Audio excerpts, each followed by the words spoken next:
नमस्कार मित्रांनो, आज आपण संत तुकाराम महाराजांचा अभंग क्रमांक 90 हा पाहणार आहोत.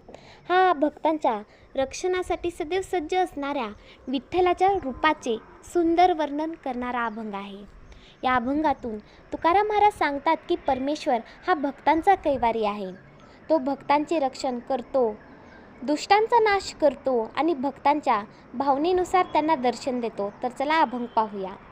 घेऊन या चक्र गदा हाची धंदा करीतो, भक्ता राखे पायापासी, दुर्जनासी संहारी. अव्यक्त ते आकारले, रूपा आले गुणवंत, तुका मने पूर्वी इच्छा, जया तैसा विठ्ठल. घेऊन या चक्र गदा हाची धंदा करीतो. या ओळीत तुकाराम महाराज विठ्ठलाचे रूप सांगतात. भगवान विष्णूच्या हातात चक्र आणि गदा ही आयुधे आहेत.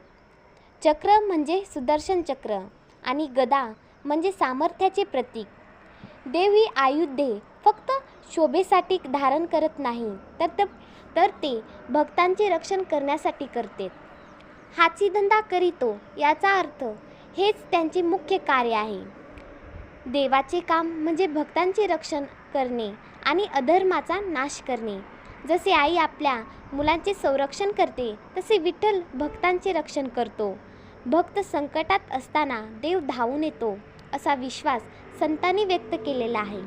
तुकाराम महाराज येथे सांगतात की देव फक्त मंदिरात उभा नसतो, तो सदैव कार्यात असतो. जे लोक भक्तिभावाने त्यांचे स्मरण करतात त्यांच्यासाठी देव सदैव सज्ज असतो. भक्ता राखे पायापासी, दुर्जनासी संहारी. या चरणात देवाचे दोन महत्त्वाचे गुण सांगितले आहेत. तर पहिला आहे भक्तांचे रक्षण आणि दुसरा आहे दुष्टांचा नाश. भक्तां राखी पायापासी म्हणजे देव आपल्याला भक्तांना स्वतःच्या चरणाजवळ ठेवतो. चरणाजवळ ठेवणे म्हणजे त्यांना संरक्षण देणे, प्रेम देणे आणि सुरक्षित ठेवणे. भक्त हा देवासाठी अत्यंत प्रिय असतो. भक्ताला कोणतेही संकट आले तर देव त्यांच्या मदतीला धावतो. दुर्जनासी संहारी म्हणजे दुष्ट लोकांचा नाश करतो. येथे फक्त बाहेरील दुष्ट लोक नव्हेत, तर मनातील वाईट विचार, अहंकार, लोभ, क्रोध, मत्स्य या दुर्गुणांचाही नाश देव करतो. तुकाराम महाराजांच्या मते भक्ती केल्याने माणसाच्या मनातील वाईटपणा कमी होतो. देवाचे नाम घेतल्याने मन शुद्ध होते. त्यामुळे देव भक्तांना जवळ घेतो आणि त्यांच्या जीवनातील अंधार दूर करतो. अव्यक्त ते आकारले, रूपा आले गुणवंत. ही ओळ अत्यंत महत्त्वपूर्ण आहे. अव्यक्त म्हणजे ज्याला आकार नाही, जे निराकार आहे, तो स्वयं परमात्मा परमेश्वर. मुळात निराकार आहे, तो सर्वत्र आहे, पण डोळ्यांना दिसत नाही. परंतु भक्तांच्या प्रेमामुळे तो आकार धारण करतो. म्हणजेच भक्तांना समजावे म्हणून देव मूर्तीच्या रूपात प्रगट होते. विठ्ठलाचे रूप हे भक्तांसाठी घेतलेले साकार रूप आहे. रूपा आले गुणवंत म्हणजे देवाने सुंदर आणि गुणांनी भरलेले रूप घेतलेले आहे. विठ्ठल हा दया, करुणा, प्रेम, क्षमा आणि भक्तवत्सल्य या गुणांनी परिपूर्ण आहे. या ओळीत तुकाराम महाराज भक्तांचा मोठा सिद्धांत सांगतात. परमेश्वर निराकार असला तरी भक्तांच्या प्रेमामुळे साकार होतो.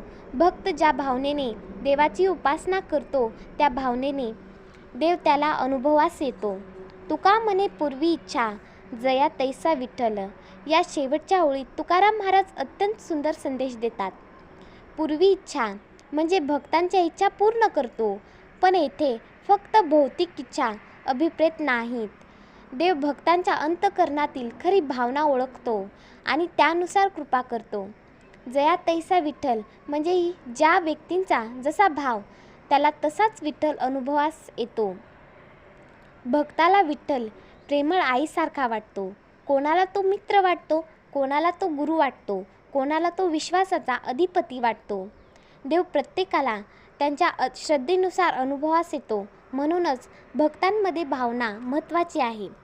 तुकाराम महाराज सांगतात की देवाला मोठे विधी, मोठी पूजा किंवा संपत्ती नको असते. त्याला खरी भक्ती आणि प्रेम हवे असते. ज्या भक्ताने मन शुद्ध आणि प्रेमळ असते त्या विठ्ठल सहज प्राप्त होतो. या अभंगातून संत तुकाराम महाराजांनी विठ्ठलाचे भक्तवत्सल्य रूप स्पष्ट केले आहे. विठ्ठल हा भक्तांचे रक्षण करणारा, दुष्टांचा नाश करणारा आणि भक्तांच्या भावनेनुसार प्रगट होणारा देव आहे. परमेश्वर मूळत निराकार असला तरी भक्तांच्या प्रेमासाठी तो साकार रूप धारण करतो. हा अभंग भक्ताला श्रद्धा, विश्वास आणि प्रेम यांचा संदेश देतो. देवावर नितांत विश्वास ठेवला तर तो आपल्या पाठीशी सदैव उभा असतो. भक्तीमुळे मनातील दुर्गुण नष्ट होतात आणि जीवनात शांतता मिळते.